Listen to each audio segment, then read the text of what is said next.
Não, eu quero vos dar descanso. Ou seja, não, ele é que tem que descansar agora, né? E então, mas para a semana ele estará aqui outra vez, mas hoje não. Vamos ficar de pé, vamos ler então a carta aos Colossenses, que é a carta que nós temos estado a estudar, e vamos ler o capítulo 2. E eu vou ler então o capítulo 2, e a palavra de Deus diz-nos assim: Porque quero que saibais quão grande combate tenho por vós e pelos que estão em Laodiceia, e por quantos não viram o meu rosto em carne, para que os seus corações sejam consolados e estejam unidos em amor, e enriquecidos na plenitude da inteligência, para o conhecimento do mistério de Deus, Cristo, em quem estão escondidos todos os tesouros da sabedoria e da ciência.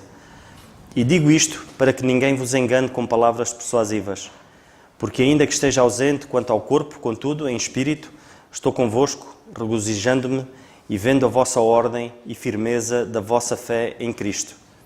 Como, pois, recebestes o Senhor Jesus Cristo, assim também andai nele, arraigados e sobreedificados nele, e confirmados na fé, assim como fostes ensinados, abundando em ação de graças, tendo cuidado para que ninguém vos faça presa sua por meio de filosofias e vãs subtilezas, segundo a tradição dos homens, segundo os rudimentos do mundo e não segundo Cristo, porque nele habita corporalmente toda a plenitude da divindade. E estáis perfeitos nele, que é a cabeça de todo o principado e potestade, no qual também estáis circuncidados com circuncisão não feita por mão, no despojo do corpo da carne, a circuncisão de Cristo, sepultados com ele no batismo. Nele também ressuscitaste pela fé no poder de Deus, que o ressuscitou dos mortos. E quando vós estáveis mortos nos pecados e na incircuncisão da vossa carne, vos vivificou, juntamente com ele, perdoando-vos todas as ofensas. Eu, pessoalmente, esta parte é demais. Perdoando-vos todas as ofensas. A palavra de Deus é demais. Havendo riscado a cédula que era contra nós nas suas ordenanças, a qual de alguma maneira nos era contrária, e atirou no meio de nós, cravando-a na cruz, e despojando os principados e potestades, os expôs publicamente, e deles triunfou em si mesmo. Portanto, ninguém vos julgue pelo comer ou pelo beber, ou por causa dos dias de festas, ou da lua, ou dos sábados, que são sombra das coisas futuras, mas o corpo é de Cristo. Ninguém vos domine a seu belo prazer, com pretexto de humildade e culto dos anjos, metendo-se em coisas que não viu, estando de balde inchados na sua carnal compreensão, e não ligado à cabeça, da qual todo o corpo, provido e organizado pelas juntas e ligaduras, vai crescendo em aumento de Deus. Se, pois, estáis mortos com Cristo, quanto aos rudimentos do mundo, porque vos carregam ainda com ordenanças como se estivesseis no mundo, tais como não toques, não proves, não manuseis, as quais coisas todas perecem pelo uso segundo os preceitos e doutrinas dos homens, as quais têm, na verdade, alguma aparência de sabedoria, em devoção voluntária, humildade e disciplina do corpo, mas não são de valor algum, senão para satisfação da carne. É a leitura da palavra de Deus. Podemos sentar. Eu queria passar a palavra a algum irmão que tenha algum pensamento para poder partilhar connosco. Não sei se algum irmão tem algum pensamento que queira dizer alguma coisa, ou se algum irmão depois quiser acrescentar ou dizer mais alguma coisa mais para a frente, poderá fazê-lo. Como não temos o irmão Alberto, hoje a responsabilidade está nas minhas mãos, mas que o Senhor nos ajude, e é o Senhor que conduz, por isso eu estou mais descansado, porque é Ele, é o Senhor.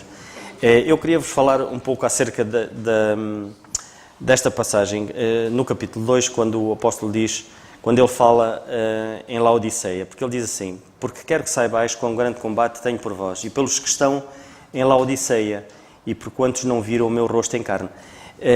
Queria-vos falar um pouco acerca desta pequena cidade, que não era assim tão pequena. Nós vemos que esta carta é dirigida aos crentes em Colossos, mas ele faz questão, o apóstolo Paulo faz questão de que esta carta também fosse lida a estes irmãos. Nós podemos ver que nesta zona haviam 3 grandes cidades, que era Colossos. Vamos ler no capítulo 4, no versículo 13, diz assim: no capítulo 4 da carta aos Colossenses, e no versículo 13 diz assim: pois eu lhes dou testemunho de que grande zelo tenho por vós, e pelos que estão em Laodiceia, pelos que estão em Hierápolis, que era outra cidade. Ou seja, eram três cidades, era Colossos, Laodiceia e Hierápolis. Três cidades muito perto umas das outras. Eram três cidades muito prósperas, e é engraçado que nós vemos que Colossos, ela era conhecida pelas águas quentes que tinha. A história diz que essa zona era uma zona muito rica em águas termais, águas muito quentes. E depois vamos a outra cidade que era, águas frias, não quentes, águas frias, mas fontes muito ricas de água. E nós vamos a Hierápolis, então outra cidade, e essa sim, era conhecida pelas fontes termais que tinha. E esta cidade, que era Laodiceia, era uma cidade que, em termos de comércio, ela era conhecida porque produziam uma lã negra muito, muito rica, onde não havia noutros sítios, mas sim nesse sítio. Em termos de comércio, era uma cidade muito comercial, onde passava muita gente, onde havia muita mistura de pessoas, porque o comércio ali fluía muito, mas tinha um problema grave. Era uma cidade onde não existia água. E então, é assim, as águas, eles fizeram canais, e as águas de Colossos e as águas de Hierápolis eram canalizadas para ali. Só que o que é que acontece? Águas frias e águas quentes, as águas tornavam-se mornas ali naquela zona, e como não eram águas que eram captadas da fonte, vinham de outros sítios, também era conhecida de que a água não era potável para ser bebida ali naquela zona. Isto porquê? Estou a dizer isto porquê? Porque se nós repararmos, o apóstolo Paulo teve um cuidado especial em falar acerca desta cidade. Ele podia simplesmente direcionar as forças dele para Colossos, porque a carta foi escrita a Colossos, mas ele faz questão de que ela fosse lida a estes irmãos também. Precisamente porque ele conhecia, não estando lá e nem nunca esteve lá, mas houve um irmão que lhe levou notícias e que disse que eles estavam sob uma influência muito grande. Assim como estes irmãos em Colossos. Estas três cidades, elas estavam juntas e elas influenciavam-se umas às outras, mas certamente umas menos que outras. E esta cidade de Laodiceia, ela era uma cidade assim. Mais tarde, se nós lermos em Apocalipse, e nós podemos abrir Apocalipse no capítulo 3, vamos ver o que é que o Senhor Jesus Cristo fala acerca desta cidade de Laodiceia. Em Apocalipse, no capítulo 3, o Senhor diz assim, no versículo 15...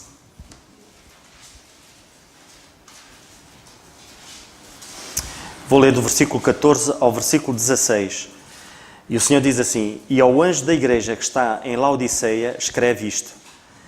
Escreve: isto diz o Amém, a testemunha fiel e verdadeira, o princípio da criação de Deus. Eu sei as tuas obras, que nem és frio, nem quente. Oxalá foras frio ou quente. Assim, porque és morno e não és frio, nem quente, vomitar-te-ei da minha boca. Ou seja, isto para dizer o quê? Eles eram um povo ali que bebia das várias influências. Eles não tinham firmeza, infelizmente. Eles não tiveram essa firmeza. E nós vemos mais tarde o Senhor Jesus Cristo como é que se dirige a eles. E isto passando na parte prática dos dias de hoje, há um perigo muito grande de nós não bebermos verdadeiramente da água pura, que é esta, que não está contaminada, e nós bebermos isto e absorvermos o máximo que nós pudermos e aplicarmos na nossa vida diária. Estes crentes aqui não fizeram isto. Eles beberam águas de vários sítios. Ou seja, não eram quentes nem mornos. Eram pessoas que viviam no mundo, mas ao mesmo tempo religiosos, e era assim que acontecia. E há vários perigos hoje de nos tornarmos assim. Eu queria, muito rapidamente, falar de alguns perigos que podem acontecer de facto não sermos mornos nem quentes. Este ano, o Dia Jovem em Oiã, isto é um parênteses à parte, eu acho que tem que haver muita sabedoria da parte da liderança das igrejas hoje na questão de quando nós planeamos alguma atividade, todos juntos, e pensamos em alguma atividade, e geralmente os temas é o critério da parte da liderança. Eu acho que todos nós temos um papel fundamental nisso e nós sugerirmos à igreja em si, dizer, olha, vamos fazer isto ou vamos ter esta atividade, olha, e que tal se o tema fosse este? Porque é muito importante nós termos temas muito atuais para podermos ir de encontro às necessidades dos crentes, porque é mesmo assim. E isto a propósito do quê? Da igreja. O tema deste ano é precisamente que é o jovem crente com um pé na igreja e outro no mundo. Que compromisso tu tens com Deus? Este será o tema. E eu acho que é um tema muito pertinente. Este povo aqui não tinha um compromisso com Deus. Eles tinham um pé no mundo e um pé supostamente na igreja. E então eram mornos. Eram indivíduos que não cresciam. E nós vemos como é que o Senhor Jesus Cristo fala acerca deles. E nós vamos ver alguns perigos. Um dos perigos que nós temos de ter cuidado, e isso cabe-nos a nós, nós não somos diferentes, é nós termos cuidado com os laços do passado. Todos nós um dia demos o passo da conversão, mas não deixamos de ter laços, porque geralmente uma corda ela é feita de vários fios. Ou seja, uma corda não é um só corpo, são vários corpos unidos é que fazem de facto uma corda. E às vezes nós temos cordas agarradas ao passado, são tantos fios, que é difícil nós muitas das vezes cortarmos aquilo e desprendermos desses laços do passado. Precisamos da ajuda de Deus para isso. E Deus dá-nos o escape para isso. Dá-nos o escape para nós podermos cortar esse passado. Mas temos que ser radicais. Às vezes caímos no erro de dizermos assim, não, isto, eu aprendi muita coisa. Sim, tudo bem. Aquilo que foi de bom, nós aprendemos, sim senhora. E como é que nós podemos aplicá-lo nos dias de hoje? É aplicável na vida do crente aquilo que nós aprendemos no passado quando éramos descrentes? É, sim senhora, é aplicável, tudo bem, então vamos usar isso. Vamos usar essa bagagem. Mas se não é, vamos deixar para trás, vamos cortar completamente. E era isto que o apóstolo Paulo se referia quando nós lemos a carta aos Filipenses. Nós vemos o apóstolo Paulo, quando fala acerca na carta aos Filipenses, era um povo, uns crentes, uns irmãos ali, em que não tinham riqueza material, mas eles eram ricos na firmeza que eles tinham. E a preocupação deles sempre foi a mesma, independentemente das circunstâncias em que tu te encontras. Muito bem financeiramente, muito bem materialmente, a tua saúde muito bem, ou como aquele desgraçado que não tem nada e que sofre doenças. O assunto do apóstolo Paulo e a preocupação dele sempre foi essa firmeza na palavra para que esses laços fossem cortados e que nós possamos crescer. Ninguém consegue crescer amarrado a uma corda. Ninguém consegue avançar.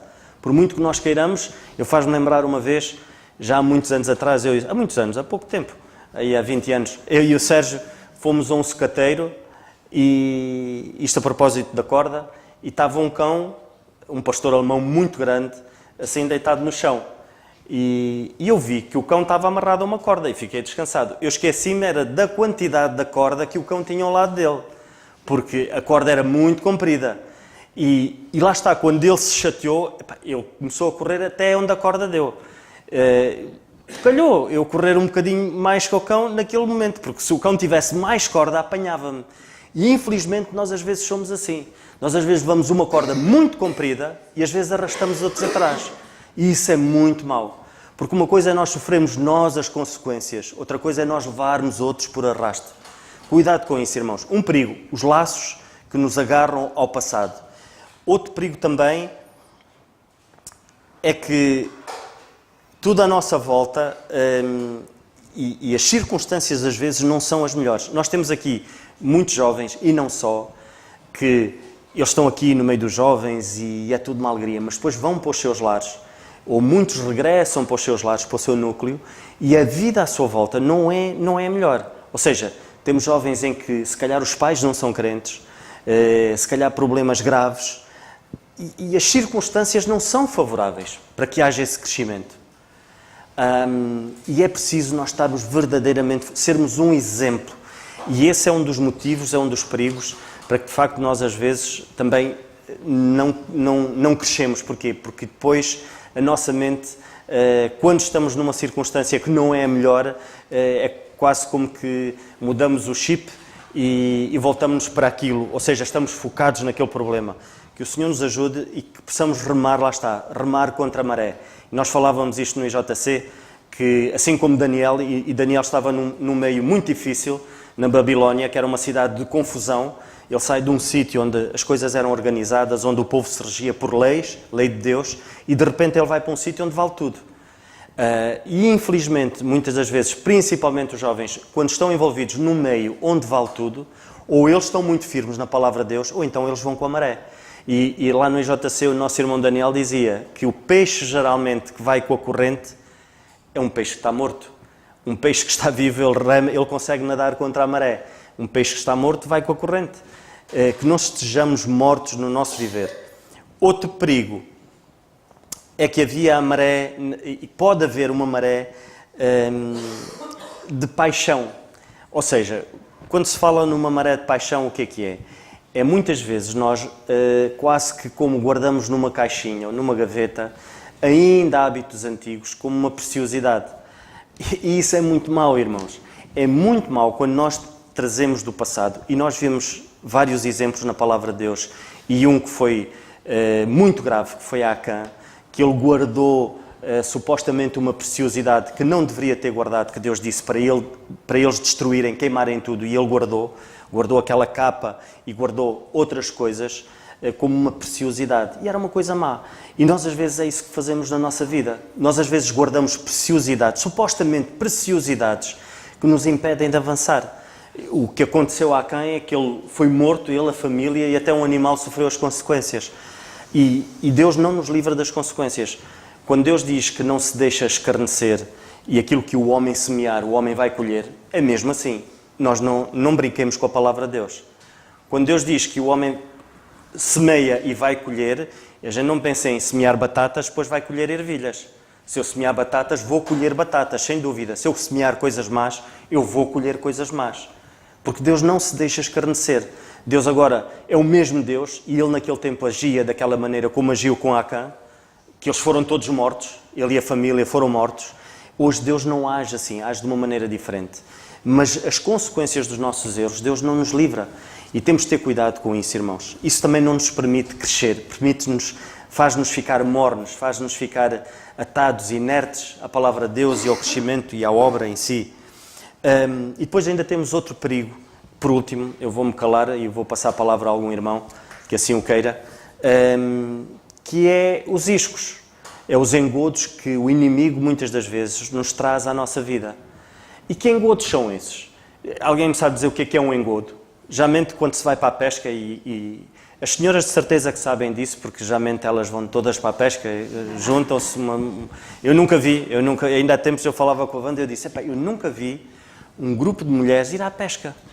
Porque uma mulher não consegue, isto agora íamos virar aqui para a questão das mulheres, mas um grupo de mulheres não consegue estar à pesca, olhar para a cana, não conseguem, porque Deus não as fez assim, e é por isso que é muito bom, não é?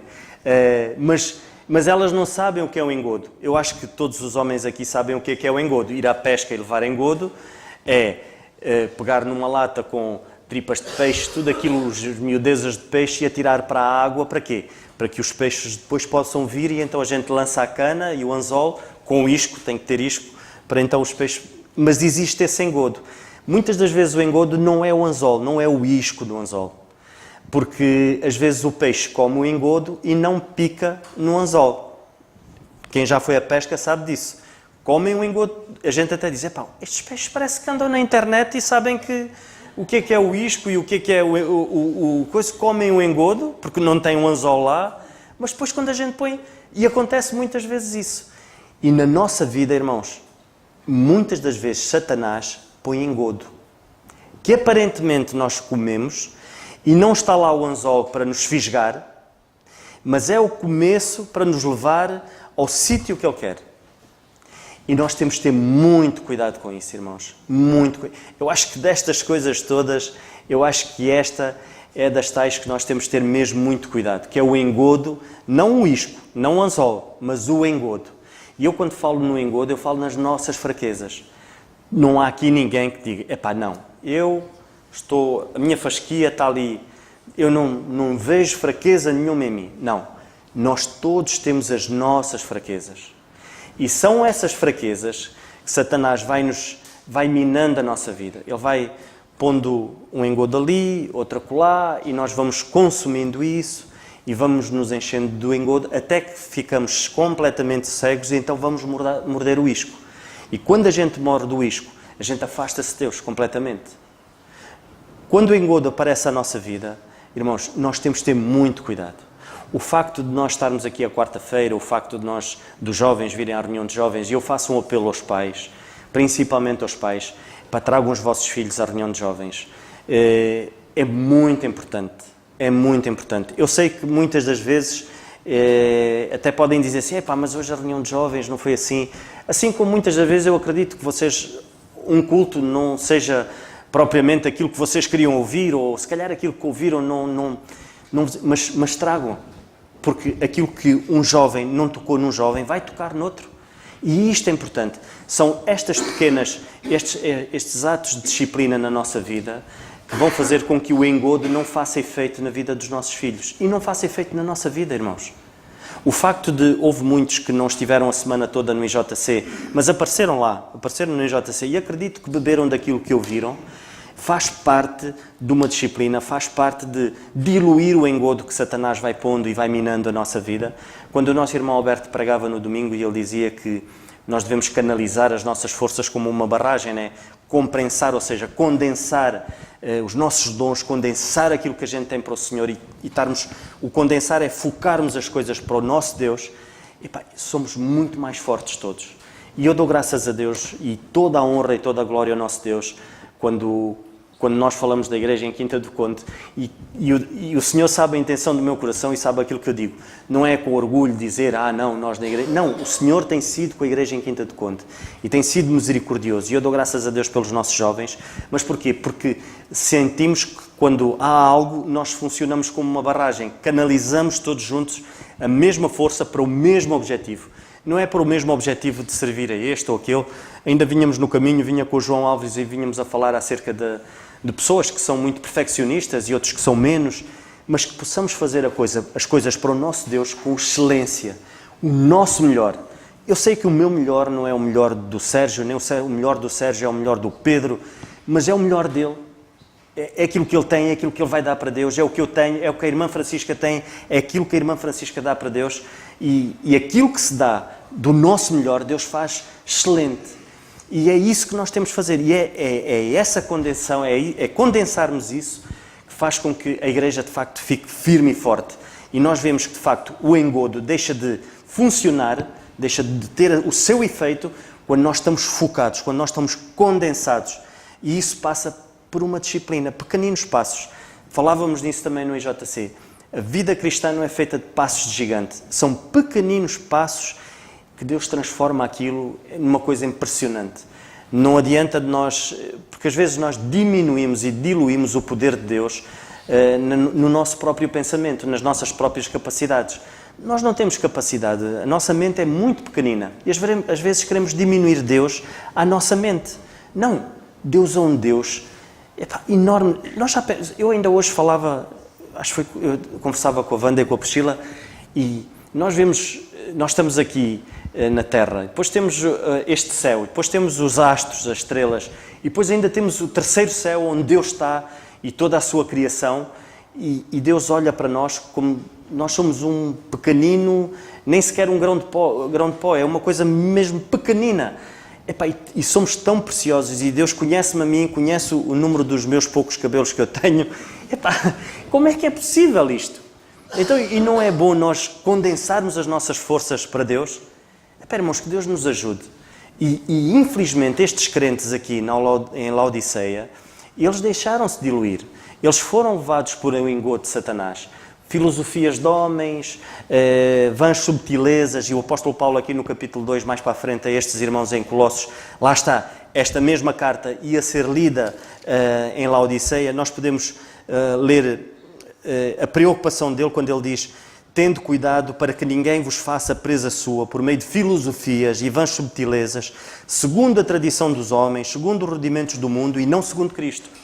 Esta era a preocupação do apóstolo Paulo, porque ele sabia as influências que eles tinham ali. Sabiam que era uma nação onde a idolatria era uma coisa impressionante, mas também sabiam que havia um núcleo de crentes muito forte.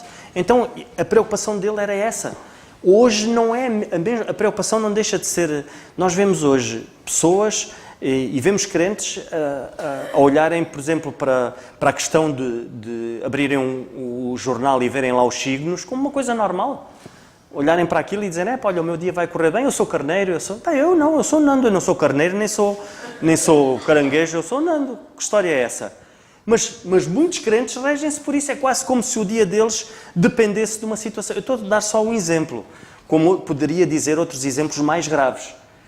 Irmãos, cuidado com aquilo que nós lemos, cuidado com aquilo que nós vemos, porque são esses pequeninos engodos, lá está, isso é engodo, essas pequeninas coisas que nós até lemos palavras muito bonitas de pessoas que até foram pessoas com algum certo peso na sociedade, mas são zero. Aquilo que eles dizem é engodo. Precisamos ter cuidado, irmãos. Eu vou passar a palavra, vou terminar e vou passar a palavra a algum irmão que queira dizer alguma coisa, não sei. Se algum irmão tem... Isto nós não devemos ser ritualistas, né? Se acabarmos mais cedo, acabamos mais cedo. Esta questão de ser ritualista dá sono. Não sei, se algum irmão não tem mais nada para dizer. Miguel? Miguel, acho que talvez, ou sim ou não, Miguel? Aqui não há o talvez. Força.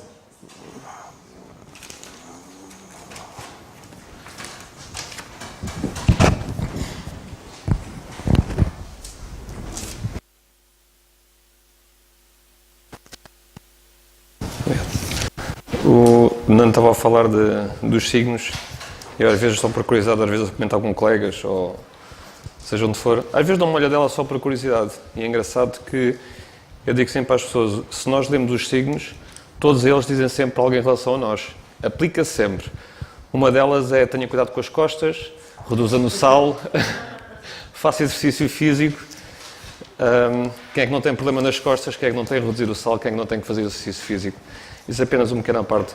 Eu gostava só o irmão Alberto, acho que não sei se foi no EJC ou se foi num dos cultos, ele falou em Provérbios, que é um livro com cerca de, acho que são 30 ou 31 capítulos, que é um por dia, um capítulo por dia, e eu por acaso não tenho essa disciplina, eu não consigo ler um capítulo de Provérbios por dia, mas é um livro da Bíblia que eu às vezes leio e cada capítulo diz tanta coisa. Se nós fizéssemos aquilo que está escrito em Provérbios, era tudo muito mais simples. Eu queria só partilhar muito rapidamente em Provérbios 22, se quiserem ler. Em Provérbios 22, no capítulo 2, diz assim: o rico e o pobre se encontraram, a todos os fez o Senhor.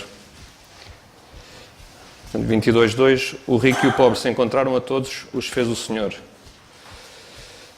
E depois queria fazer só a ponte para o capítulo 30. No capítulo 30 de Provérbios,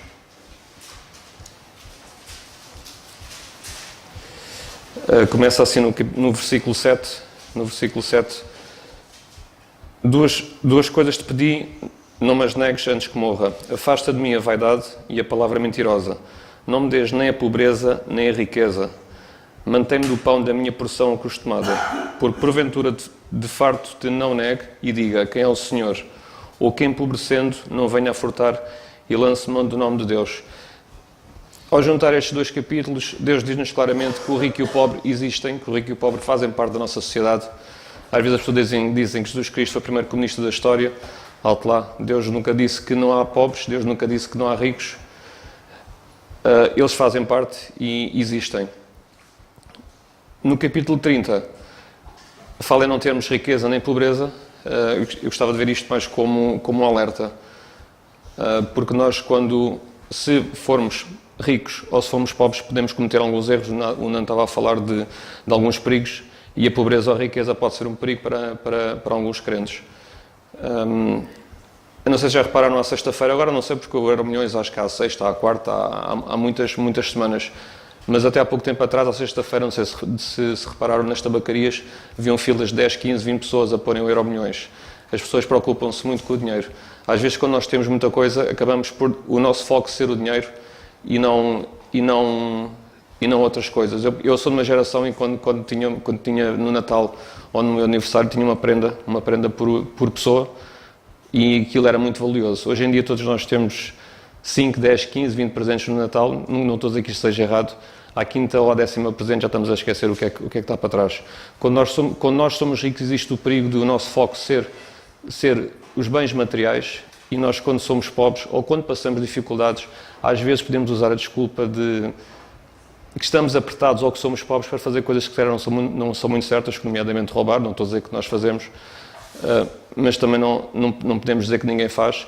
Às vezes pequenas coisas que não são particularmente, eu diria furtar, mas se calhar quando às vezes nos dão troco a mais, aqueles 10 euros a mais que a senhora da caixa me deu, estava mesmo jeito, ou 50 cêntimos, ou 1 euro. Às vezes há pequenas coisas muito simples que nós podemos fazer, se calhar não são muito honestas, e podemos às vezes usar a nossa dificuldade monetária, a nossa pobreza para o fazer, ou às vezes podemos usar os bens materiais, hoje temos isto, amanhã quer aquilo, e às vezes podemos esquecer daquilo que é realmente mais importante.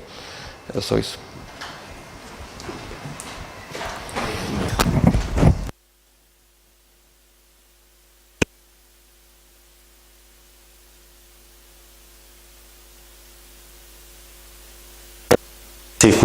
Na carta aos Filipenses, no capítulo 4, e o apóstolo Paulo dá este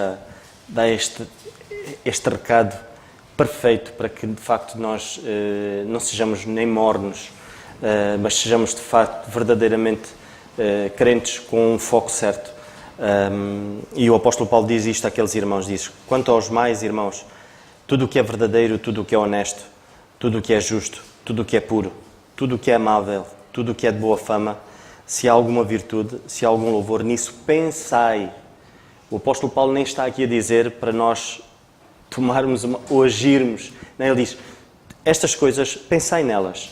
E se nós pensarmos verdadeiramente nisto, de certeza absoluta que os passos que nós dermos vão ser de acordo com aquilo que nós pensarmos, porque do coração procedem todas as saídas, é o que a palavra de Deus diz.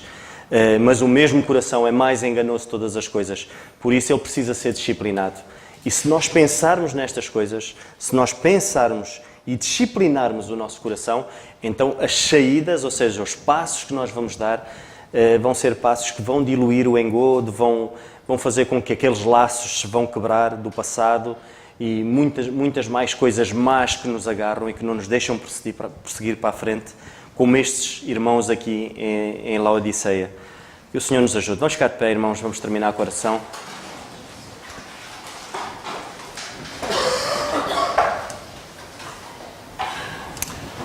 Senhor, nosso bendito e amado Pai, nós graças te damos, Senhor, porque de facto é a Tua palavra que nos dá firmeza, Senhor. Quantas vezes nós nos sentimos em baixo, Senhor? Quantas vezes nos apetece não acordar, Pai? Quantas vezes muitos há, Senhor, que nada apetece, Senhor, que nada os move para que possam dar um passo em frente. Mas Tu nos dás a receita certa, Senhor. Que possamos disciplinar o nosso pensamento, Senhor. Tudo aquilo que é verdadeiro, Senhor. E aquilo que é verdadeiro é aquilo que a Tua palavra nos ensina, Pai. Nós, se analisarmos minuciosamente a Tua palavra, nós temos ali os passos certos para que possamos ter uma vida plena contigo, Senhor. E ter uma vida plena contigo, Pai, não é uma vida morna, Pai, mas é uma vida ativa.